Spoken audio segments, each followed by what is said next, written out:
And welcome back to Hollywood Smoke in Santa Monica for another edition of 10 Count. I'm your host, Steve Kim, joined as always by RingTV's Doug Fischer and the sports god, Dave Smith. Guys, as we look ahead to the calendar, a lot of good stuff is happening. A lot of the biggest names in the sport of boxing are fighting, except Miguel Cotto. Now, we talked about this the last time we were here, Doug. The one fight, I think me and you as pure boxing fans, we said, you know what, forget anything else. Cotto Alvarez, that's the one we want. It made so much sense. And it's not happening. It blows my mind. And, you know, at the start of the year, people would ask me, you know, every press conference, at least setback, you know, yeah. Boxing expert Doug Fischer, what fight's going to happen and what fight's not? Mayweather Pacquiao, Cotto Canelo. I'm like, Mayweather Pacquiao, I'm a big cynic. That's not going to happen. Cotto Canelo, that's got to happen. Yeah. Now, people ask me, Doug, how come it didn't happen? I'm like, I don't know, dude. I'm a child of the 70s. I became a hardcore fight fan in the 80s. When you had a fight that had that much money on the table that would appease your national fans, not just casual fans, not just the hardcore fans that could go either way, but your fans as a Puerto Rican fighter, a fight that they want to see, and a fight that you can win, you make the fight. So it blew my mind that he was waiting around. He was waiting around for Mayweather, and it blew up in his face. And I'm kind of glad that it did, because I'm pissed off that he didn't fight Canelo. May 9th, Saul Alvarez will be fighting James Kirkland at the Minute Maid Stadium. So Jeff Bagwell approves in Houston. So that they moved on. I give the kid credit. He was not going to be allowed to be used as bait.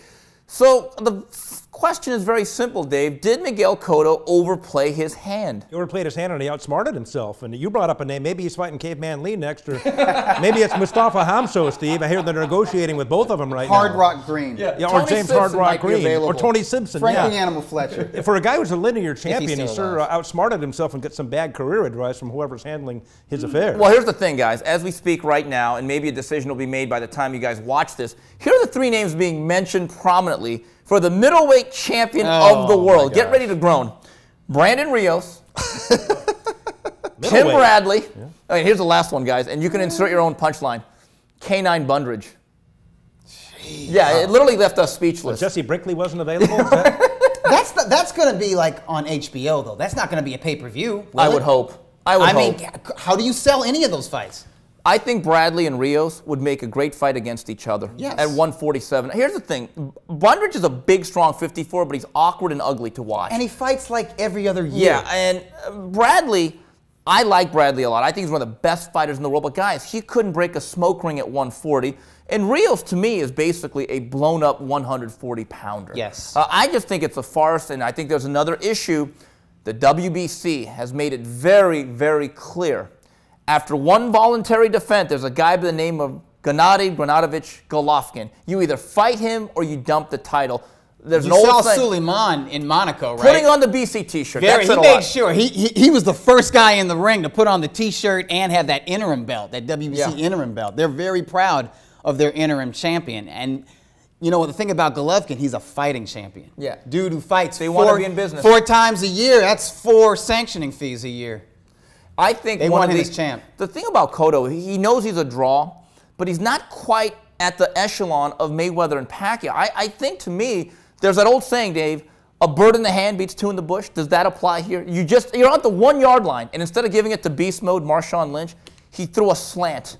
He slanted himself right to K9 Bundrage, maybe. The Canelo Alvarez, that was the fight against Cotto. A Mexican, Puerto Rican, long history of wars and big pay-per-views and great fights and fan interest. That's the one that should have happened. Why didn't that fight happen? What was Cotto's problem making that fight happen? I have no idea. Maybe he didn't want to go to Texas. Maybe he felt that, hey, I don't want to split 50-50 with Canelo. Well, let's turn the question around then, Doug. Do you think Canelo should have waited instead of just jumping ship off this fight back in mid-January? No, Canelo doesn't want to be a pawn. Canelo views himself as a star, and he is a star. And although I think he has a lot of respect for Miguel Cotto, he also knows that he can do what Cotto often does and just be a one-man show. Cotto can be a one-man show at Madison Square Garden in New York City, particularly the weekend of the Puerto Rican parade. But Canelo can do that in a number of markets, especially Texas. And I like that Canelo didn't just say goodbye to Cotto and fight a K9 Bundrage or whatever, fight a welterweight. He's fighting James Kirkland, who is from Texas, who was a killer. Who's a dude who's going to bring the fight and make for a compelling fight and make for a compelling promotion. Okay, but can he be the killer, Dave, without the wolf? And Wolf, who brings out the absolute dog in him. She does, but I think Canelo's in a little bit of trouble here. I've never been a big Canelo fan. I thought he's a little bit overrated and doesn't have a lot of skill, and he's been exposed a couple of times. I thought he lost the fight to Austin Trout, and certainly he lost the fight to Floyd Mayweather. So I think he's in a little bit of trouble here. Kirkland's a dangerous guy. Kirkland's not a cutie. He's not a boxer. He's not a southpaw. He's not a guy who operates from a distance. He's a pure pressure fighter who can punch. I think Canelo's chin will be tested in this fight. Had Ann Wolfe been training Kirkland, I would say Kirkland would test Canelo's chin, heart, and stamina.